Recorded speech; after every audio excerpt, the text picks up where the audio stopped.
Bonjour, mesdames et messieurs. Good afternoon. Mon nom est Richard Gervais. Welcome to the official inauguration of the J.W. McConnell Building of the Concordia University and the home of the R. Howard Webster Library. J'aimerais tout d'abord vous présenter nos invités d'honneur, our guests of honor on the stage, starting with the second row, from left to right, representing Concordia University, Mr. William Stinson, Chairman of the Campaign for Concordia.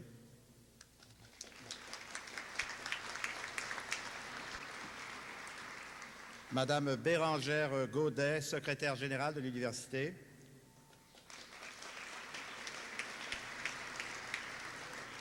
Monsieur Charles Bertrand, vice-recteur au service. Mrs. Rose Sheenan, acting director of libraries.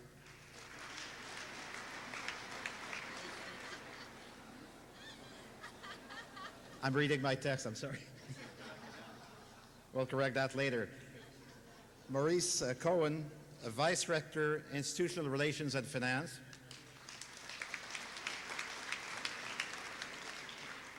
And James Smith, co-chairman of the campaign for the Maintenant, la première rangée, the first row, from left to right. I see we do have a, yes. My task has not been made easier. We'll correct that.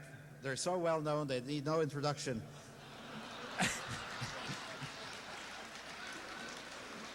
Mr. Derek Price and Mrs. Jill Price, representing the J.W. McConnell Foundation.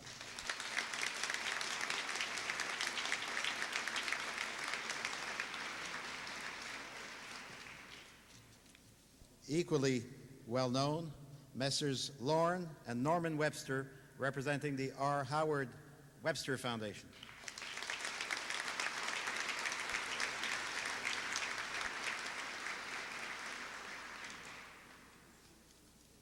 If you'll bear with me, we will go to the first row. Our guests of honor on the first row. I had already presented Mr. Stinson, the Honorable Alan B. Gold, Chancellor.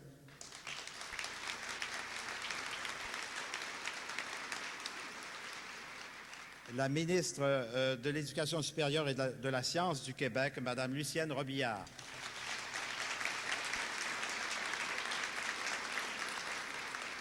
The Rector and Vice Chancellor of Concordia, Dr. Patrick Kenniff.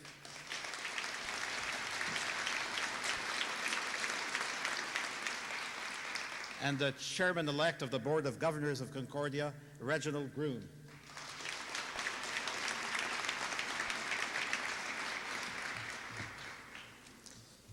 I would also like to acknowledge the presence of many distinguished guests in the audience today. I would like to mention the presence of the Honorable Jerry Wiener of the Federal Cabinet in Ottawa, a good friend of Concordia.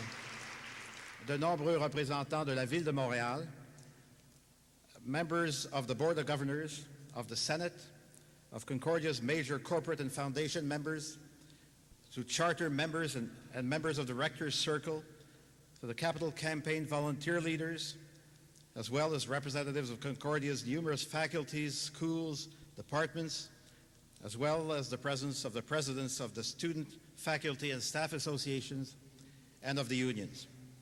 Bienvenue également, je m'en voudrais de l'oublier aujourd'hui surtout, aux architectes, aux entrepreneurs, aux artistes qui ont contribué à la réalisation de ce magnifique édifice.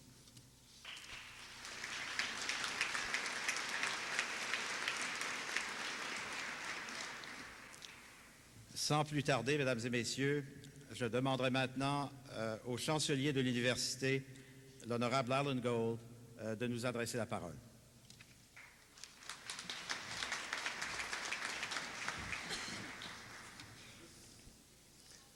Mes chers amis, my dear friends, welcome to a dream come true. Bienvenue à un rêve réalisé. We celebrate today the inauguration of this wonderful building the J.W. McConnell Building with pride and with joy, and need I add, with much relief.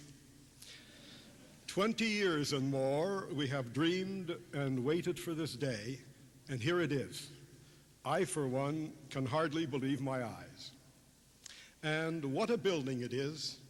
It is far too early, of course, to appreciate its full impact upon the university, but it has, to state the obvious, already altered its physical landscape, and even more important, the very essence of the institution itself.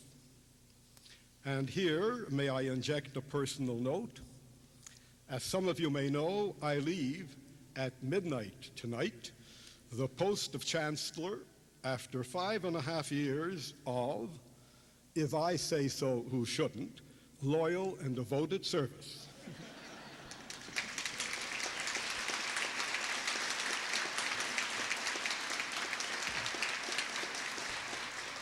I wanted to be sure to get that in case the rector forgot. I want to say once more what I have said on other occasions, how happy I am to have played a part in Concordia's mission, and how grateful I am to the men and women within and outside the university who have helped me during my tenure. Thank you, un très grand merci. I am proud to have been Chancellor of Concordia. I am even prouder knowing that I am followed in this high office by a woman of great accomplishments and remarkable talents, the Right Honorable Jaan former Governor General of Canada, our new Chancellor.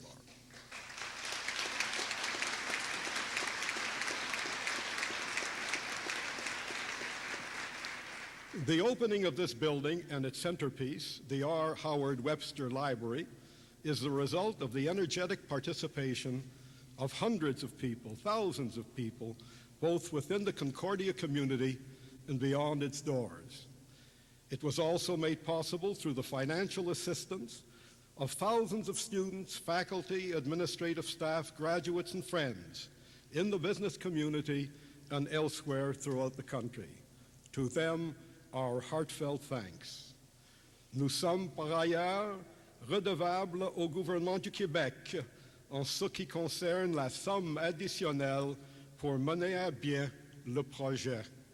Au total, la construction du pavillon McConnell aura nécessité des investissements de l'ordre de 65 millions de dollars. Que tous trouvent ici le témoignage de notre gratitude.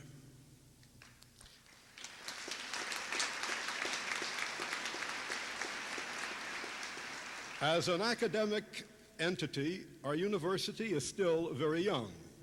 It became known under the banner of Concordia a short 18 years ago with the merger of Loyola College in Notre-Dame-de-Grâce and Sir George Williams University downtown.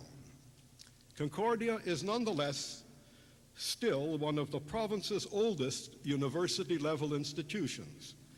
The origins of Sir George Williams date back to the last century, to the very first night courses given through the YMCA in 1873. And Loyola College, for its part, opened its doors to its very first students in 1896 downtown on the very corner of St. Catherine and Blory. While the marriage of the two institutions was first conceived as a mariage de raison, today I am pleased to say it has blossomed into a mariage d'amour. En effet, depuis ce temps-là, Concordia ne cesse de jouer un rôle grandissant d'institution de savoir et de formation au sein de la communauté montréalaise, tout autant que dans la vie intellectuelle au Québec et au Canada. Notre université compte actuellement plus de 26 000 étudiants et étudiantes. Parmi ce nombre, près de la moitié poursuit des études à temps partiel. C'est là une de nos principales caractéristiques qui trouve ses origines, comme je viens de le dire, dans la fondation de l'université. The construction of the J.W. McConnell Building, with a total surface area of 120,000 square feet, constitutes an invaluable acquisition for all those who use library services at Concordia. Until now, as you know, because of space constraints, downtown library users and library staff were forced to make frequent trips to and from the four buildings where our collection of books and other materials was made available. This, we are glad to say, is now past history. Along with the Georges P. Vanier Library, whose $8.9 million expansion and renovation was completed on the Loyola campus in 1989, Concordia can at long last provide its students, professors, researchers, and others with the kind of state-of-the-art information center that is vital to the acquisition, development, and preservation of knowledge. There have been, as you know, other recent additions at Concordia, most notably a beautiful concert hall and a new football stadium, both at Loyola. But this building, the building we are now in, with its library, its art gallery, its cinema, and so much else, is truly the vehicle that will allow us to say that as of 1992, Concordia has truly turned a page in its history. Well, it's time to go, but I cannot leave you without calling to mind the horrible events that plunged our entire community into the depths of sorrow and despair. What is there to say, and who is wise enough to say it?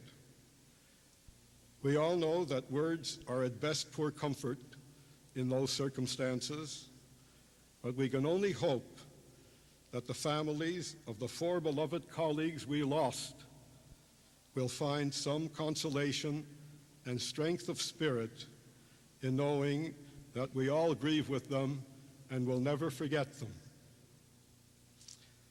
And as a testament and tribute to the dedication and to the commitment that our colleagues brought to their years of service at Concordia, I would ask you to rise now for a moment of silence to honor the memories of Matthew Douglas, Michael Hogben, Jaan Saber, and Phoivos Ziogas.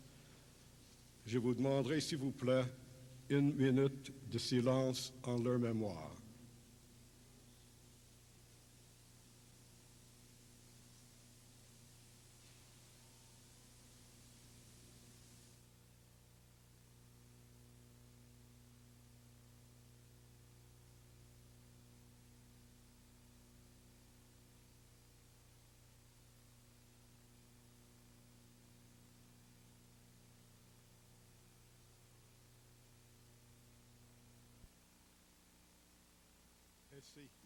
Thank you.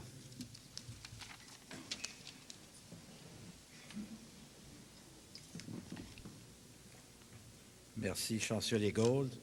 Je demanderai maintenant à la ministre de l'Enseignement supérieur et de la Science de nous dire quelques mots.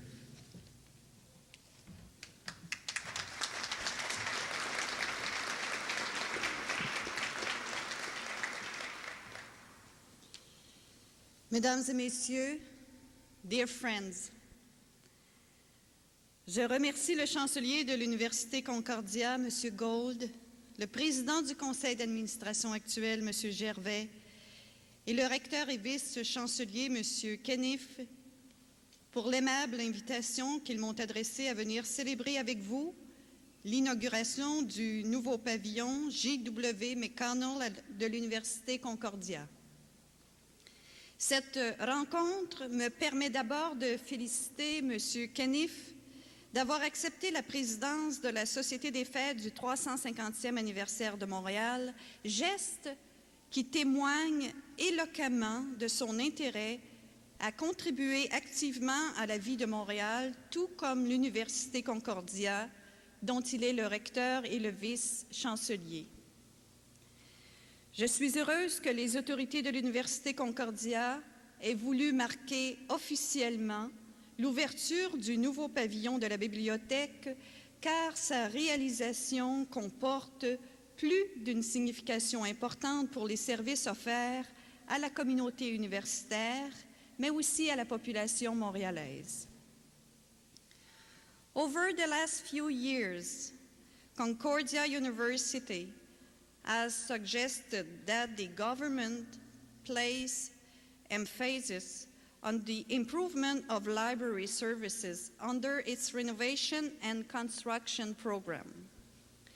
That's how Loyola campus came to have the George P. Vanier Library, and how the downtown campus will now have its own library.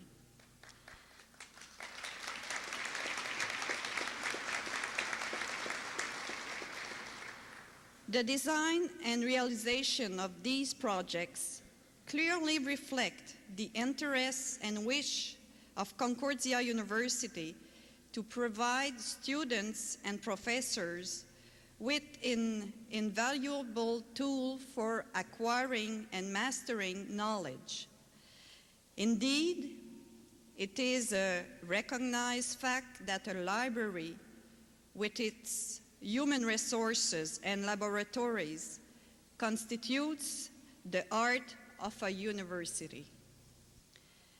Le présent événement convient bien à l'expression de sentiments de reconnaissance à l'égard de toutes les personnes qui travaillent dans les différentes bibliothèques des universités du Québec.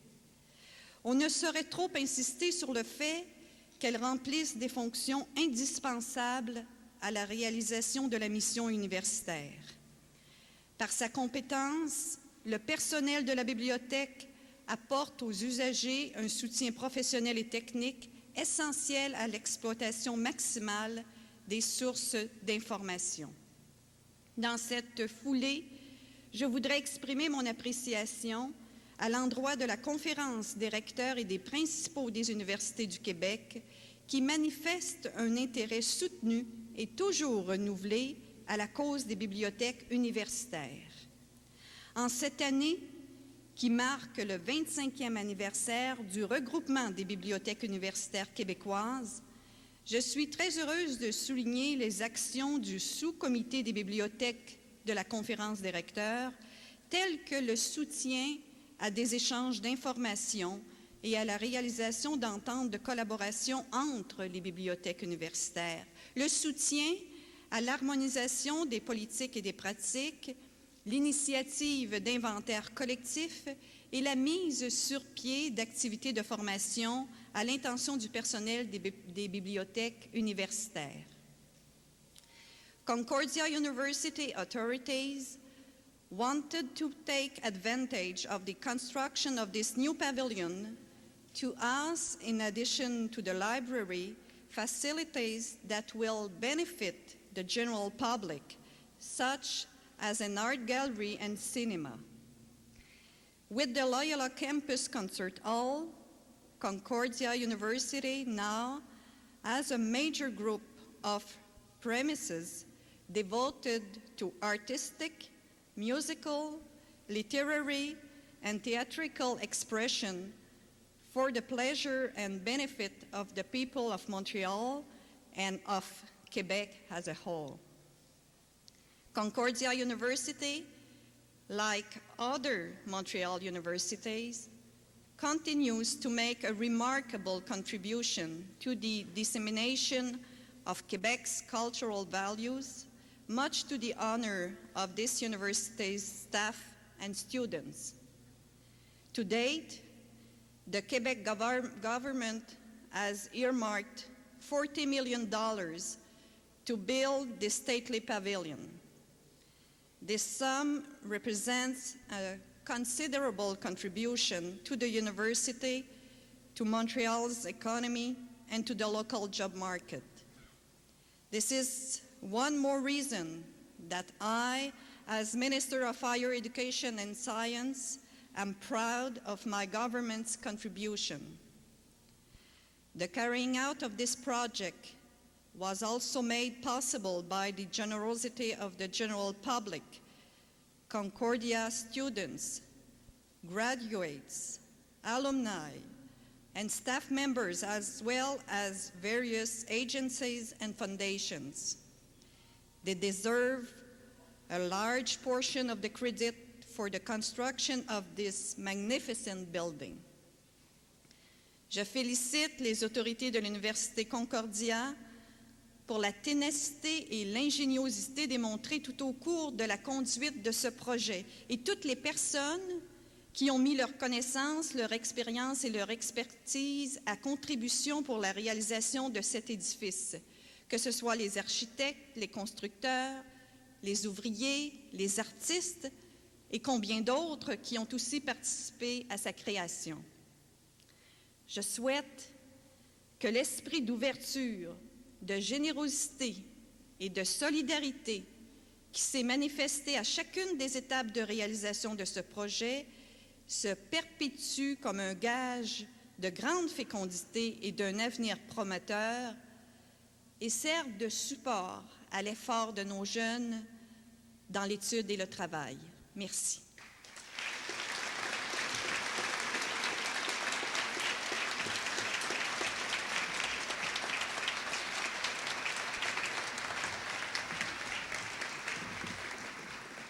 As we say in constitutional negotiations, I have the last version.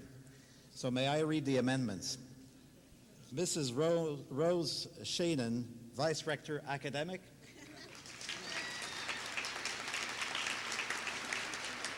And Mrs. Irene Sendek, Acting Director, Libraries.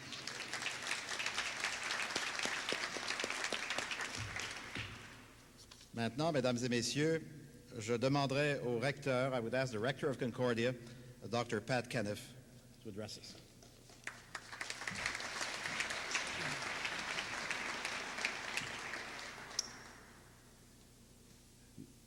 Richard, now that you've corrected your script, I can say thank you to you, as I was going to, in any event, as an alumnus of this university, for having agreed to act as the Master of Ceremonies today. Mr. Chancellor, Madame la Ministre, distinguished members of the Platform Party, you now know them all, faculty, staff, students, alumni, and friends of Concordia University, Mesdames et Messieurs. Today was meant to be a happy day. Through no choice or wish of ours, a shadow has been cast over it by the tragic events that struck this university last August 24th. 4 of our colleagues died and 1 was wounded in one of the most brutal and senseless acts of violence that one could imagine occurring anywhere, especially in a university. In the wake of these terrible events, it was legitimate for us to ask ourselves whether we had the strength to go ahead with today's official inauguration. Well, for many reasons, the answer was affirmative.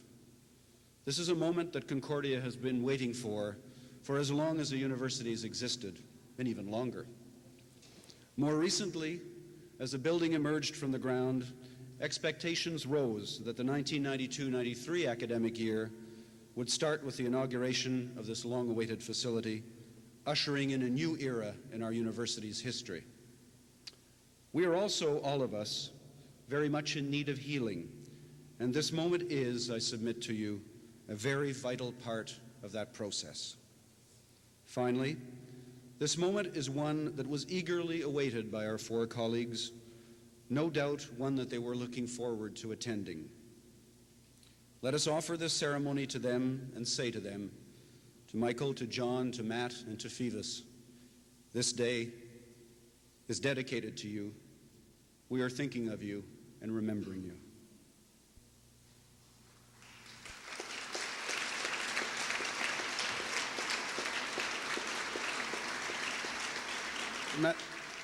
Madame la Ministre, permettez-moi de façon particulière de vous dire à quel point nous vous sommes reconnaissants de votre présence parmi nous aujourd'hui. Ces jours-ci sont particulièrement actifs pour vous. La rentrée des collèges et des universités, les affaires courantes du gouvernement et surtout cette échéance référendaire du 26 octobre qui vous accapare à titre de député et de ministre. Que vous ayez trouvé le temps de vous joindre à nous pour cette cérémonie d'inauguration, alors que nous traversons tous une période si pénible de l'histoire de notre université, cela nous honore, nous réconforte et nous encourage à affronter l'avenir. Merci.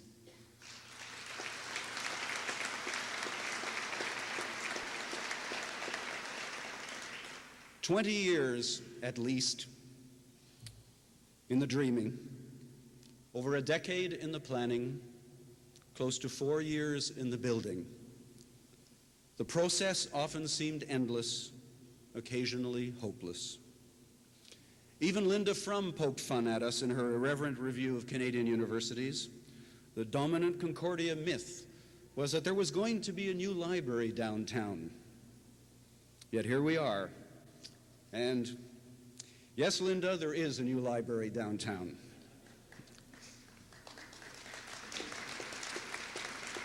It started in 1985 with the approval by the Quebec government of the funding for the ground floor and the library floors of this building. In 1987, after a change of government, we secured approval for the 2 floors above the library floors. And finally, in 1990, approval was given for the 4 additional floors on the Mackay Street side of this building. In all, many negotiations, many steps forward and a few steps back, 3 ministers, starting with Yves Bérubé, then Claude Ryan, and today, Lucienne Robillard. All along, we believed in the project, and they believed in us. And together, we made it happen. As we stand here today, it is important that we recognize what this building means for Concordia University. We've often said to the community and to the world, look at what we can do with the wonderful people we have at this university. The physical environment may not be so hot, but our people, by their talent and their devotion, more than compensate for what our premises may lack. Well, today we can proudly say that now we not only have the people, but we also have an incredibly bright, appealing, and functional building in which many of those people will work, study, and continue to build this university's future. Indeed, this building in many ways symbolizes our mission in its commitment to openness, diversity, and interdisciplinarity.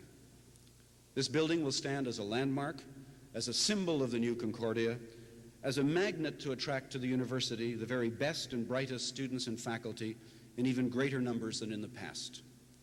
Remember that it is not only a library, it is an indoor campus, a meeting place for the university community and for the general public.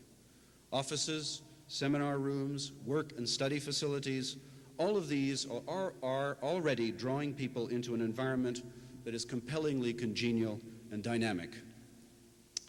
La Place Concordia, où nous nous trouvons présentement, se veut un lieu de rencontre et d'activité, ouvert à l'ensemble de la communauté montréalaise. Ici, au centre-ville, nous n'avons pas d'espace de verdure comme on en retrouve sur un campus plus traditionnel. Mais Concordia n'est pas une université traditionnelle. Nous nous définissons comme une université urbaine, ouverte à tous les courants de pensée et de culture qui sont l'apanage d'une métropole de la taille et du dynamisme de Montréal.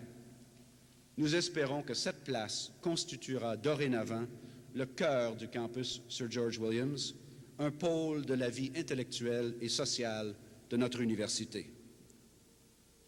If it took 20 years to go from the first hesitant dream to this day, it would take me almost as long to thank everyone who contributed through their imagination, their hard work, and their donations to making this dream come true.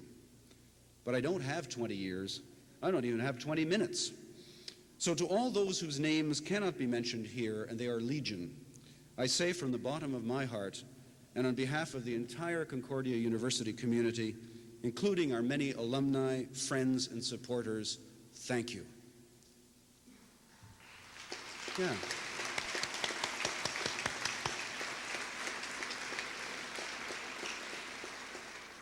But there are many who deserve a special mention. At the very outset of this dream, my predecessor, John O'Brien, and Graham Martin, then Vice Director of Administration and Finance, did an enormous amount to move the project forward and to plan a capital campaign that would provide some of the required funds.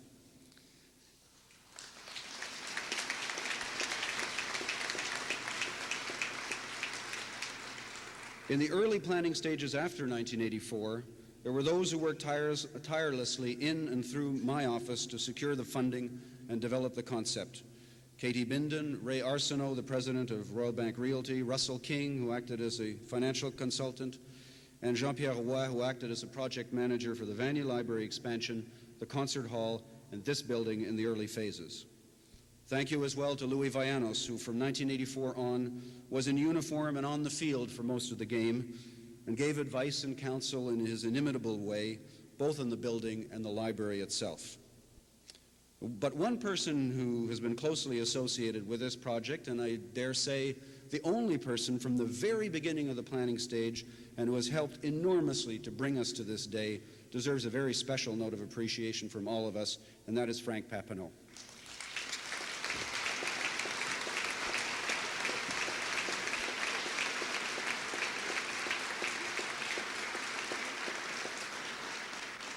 There were many other members of the senior administration who were deeply involved in both the planning and the execution phases of the building program and who deserve special thanks.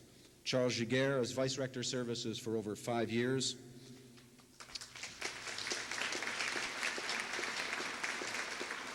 Maurice Cohen as Vice Rector Institutional Relations and Finance for over 6 years.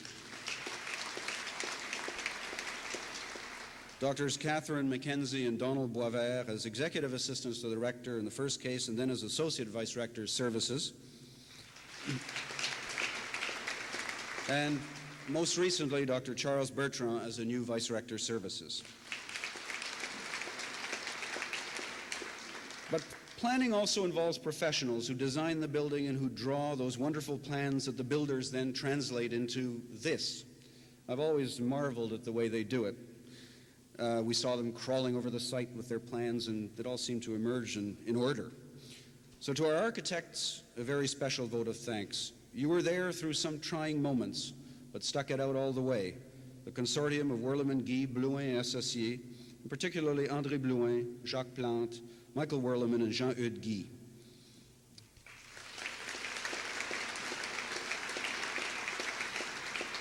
Also a word of appreciation, of course, to the project engineers, Francis Bouleva et Associés, Boutillette Parisot et Associés. The university was also advised in the design phase by an architectural committee which commented on the design ideas submitted by our architects. Thank you to the members of that committee, Phyllis Lambert, Jean-Marie Roy, Peter Rose, and the late Ray Affleck.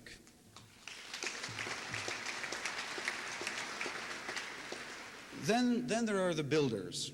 There were two, of course, because in an effort to gain time, we proceeded to award a contract for the excavation of the site and the partial demolition of the Royal George, while the plans for the building were still being approved by the ministry.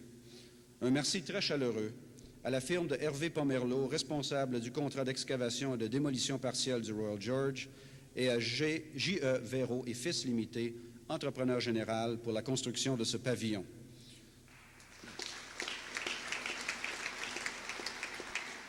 On peut toujours penser que ces gens ont été suffisamment remerciés par les versements que nous leur faisions sur une base régulière en vertu du contrat qui nous liait à eux, mais je trouve bien normal de leur adresser un merci supplémentaire en cette journée heureuse. Les questions en suspens, il y en a un bon nombre, ne viendront pas troubler la joie que nous ressentons tous aujourd'hui. During the construction phase of the project, one of the most important tasks was the regular supervision on behalf of the university of everything that is done on the site. Meetings with architects, the general contractors, subcontractors, and a host of other professionals and trade persons. While many people helped in this job, one deserves to be singled out in particular, and that's Michael de Grappa.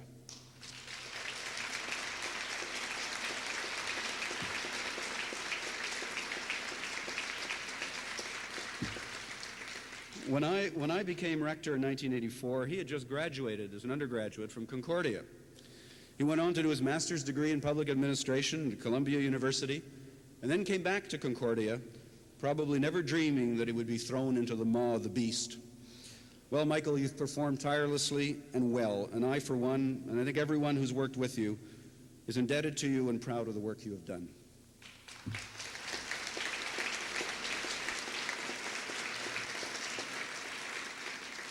The work of art that adorns this building is part of the government-sponsored art program, which requires that 1% of the building budget be used for the integration of a work of art into the structure. I want to congratulate the artists who created a work that truly breathes life and movement into the center and the recesses of this vast complex. The principal occupant of the J.W. McConnell Building will, of course, be the Sir George Williams component of the University Library system. Planning for the move of the library from its several locations into the new building, planning and allocating the space, these were gigantic tasks. 3 directors of university libraries coordinated this effort during their stewardship, and I want to thank them particularly for their contribution, Father Paul-Émile Filion, Al Mate, and the current acting director, Irene Sendek.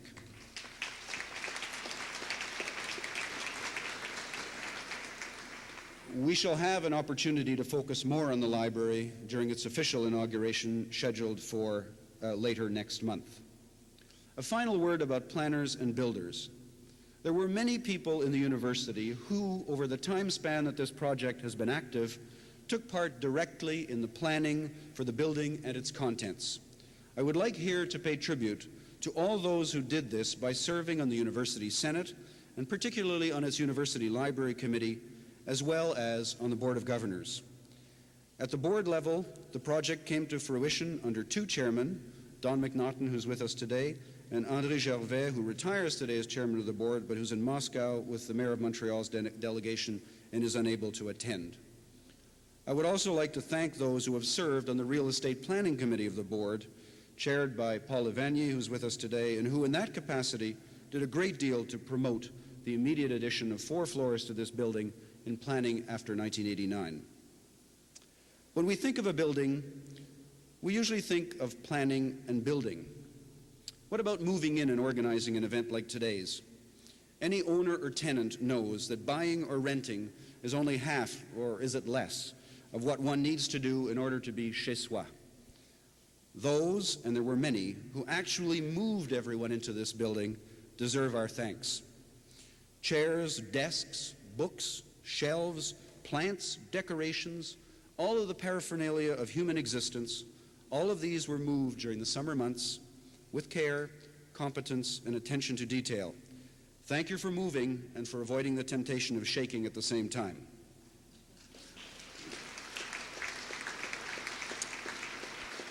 Now, planning and building cannot occur without money. Money we needed, and how. Money we asked for, and money we got. D'abord, au gouvernement du Québec, que vous représentez ici aujourd'hui, Madame la Ministre, nous adressons nos plus vifs remerciements. Comme je l'évoquais tout à l'heure, les sommes requises sont venues au fil des ans, sous le règne de 3 ministres différents, Yves Bérubé, Claude Ryan et vous-même. N'eût été de vos appuis répétés, ce projet n'aurait jamais vu le jour. Mais au-delà du financement, nous avons reçu tout au long de ce projet l'aide et les conseils de plusieurs fonctionnaires du ministère de l'Enseignement supérieur et de la Science, dont les sous-ministres Marcel Gilbert et aujourd'hui Pierre Lucier, les sous-ministres adjoints Michel Fortin au début du projet et Léonce Beaupré, ce dernier étant présent aujourd'hui et je le salue, et plusieurs fonctionnaires œuvrant dans le quotidien au sein de la Direction des ressources matérielles et financières. Nous leur sommes reconnaissants aussi.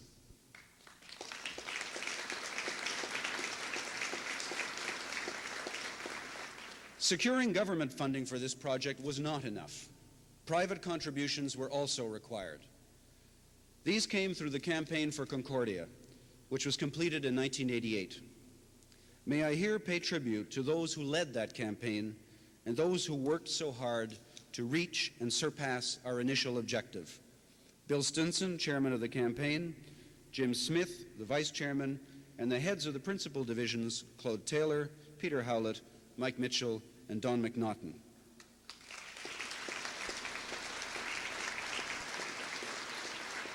Hundreds of volunteers worked to make the campaign a success, and all of them can be proud today of this tangible result of their efforts. And I must add that the second phase of the campaign would not have been the success it was were it not for the sound advice we received from that most cheerful, intelligent, and insightful of advisors, Bob Wyeth of the Ketchum firm. Those efforts helped us to secure the support of a multitude of donors, large and small. We are happy, of course, today to acknowledge with enormous gratitude the commitment, for their commitment to this community, both the J.W. McConnell Family Foundation and the R. Howard Webster Foundation.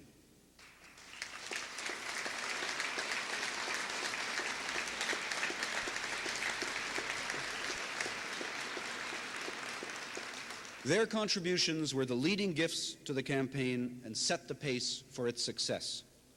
We are indeed proud of your association with Concordia University and grateful to you for enabling us to achieve our dream.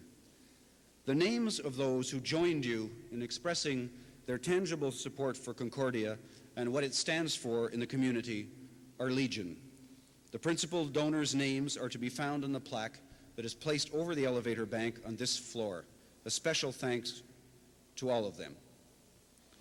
By now you may be saying to yourself, will he ever stop thanking everybody and his cousin? What happened to that promise that this would last less than 20 minutes? Bear with me. One more expression of gratitude, so obvious that it takes some determination not to miss it. Those who devoted hours, days, weeks, weekends to organizing this and all of the other events that will mark, underscore, and celebrate the opening of this extraordinary building. Elizabeth Morey, Ken Whittingham, Heather Patnode, and those who worked with you, to the bone and in silence, to make this day, despite all of the odds, a happy day in the life of the university.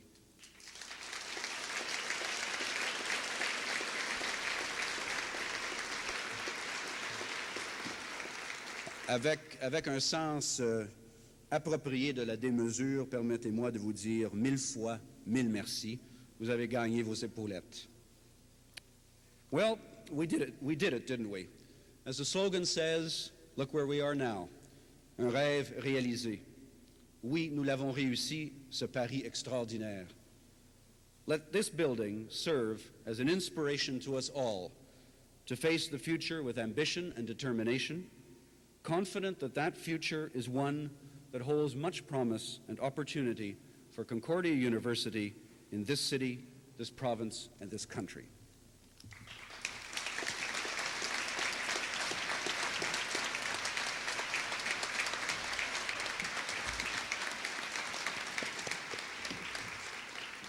Nous allons maintenant passer à la deuxième partie de la cérémonie. And now for the second part of today's ceremony, the unveiling of 3 plaques.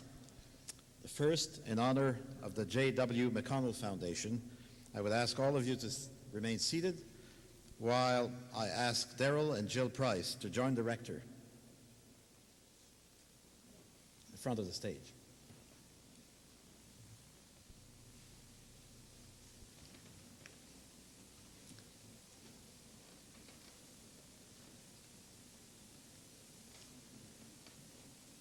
You may want to get ready, and if give ample time to the photographers, yeah.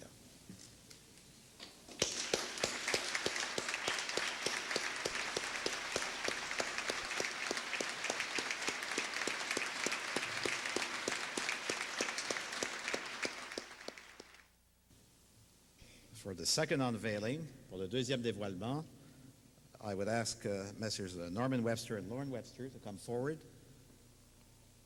and ask Reg Groom to join them. This plaque is in honor of the R. Howard Webster Library. Start pulling, but not too quickly.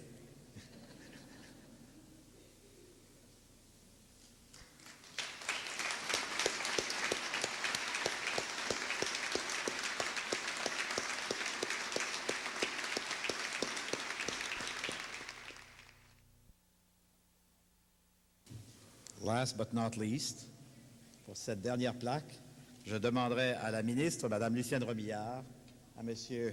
William Stinson, à M. Alan Gold.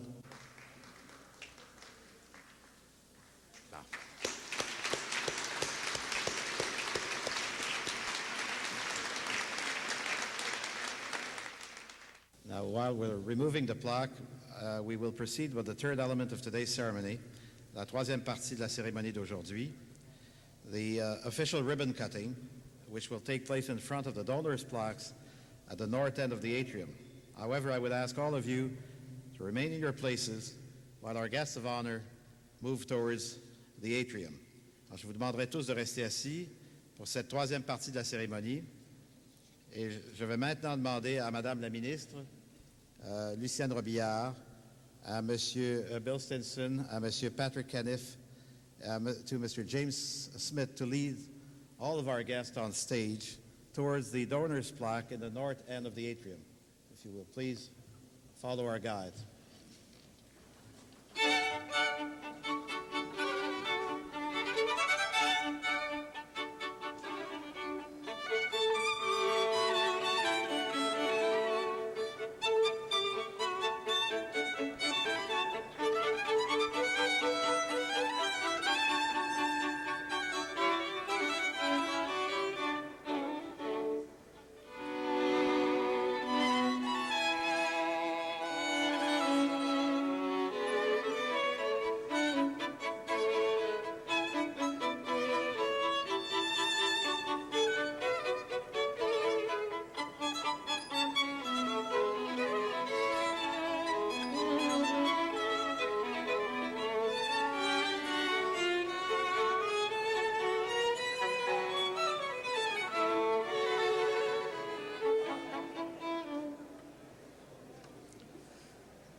The campaign plaque behind the ribbon names all the donors of $1,000 and more to the campaign for Concordia 1983-1988. Names include alumni, alumnae, faculty and staff, students' associations and friends, corporations and foundations. Also acknowledged is the contribution of the ministry,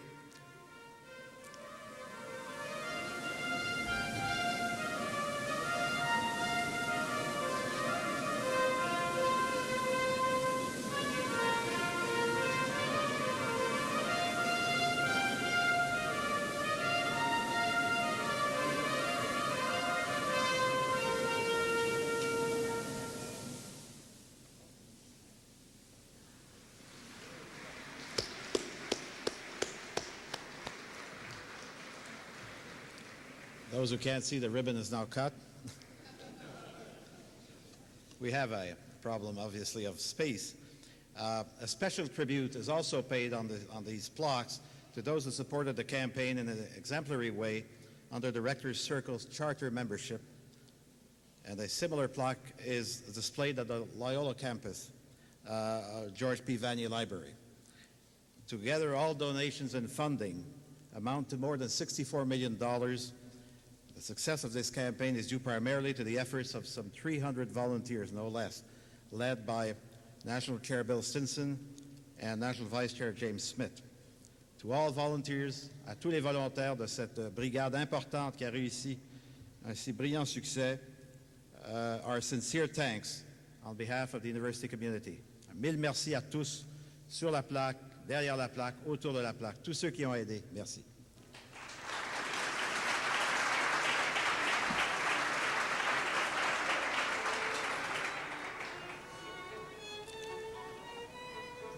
The guests of honor are now, or will now proceed in a few minutes to the inaugural visit of the Howard Webster Library, and they will join later on the 10th floor with all of us. We are all invited to the 10th floor reception, but please don't rush for obvious reasons. Merci à nouveau. Bon après-midi. Thank you.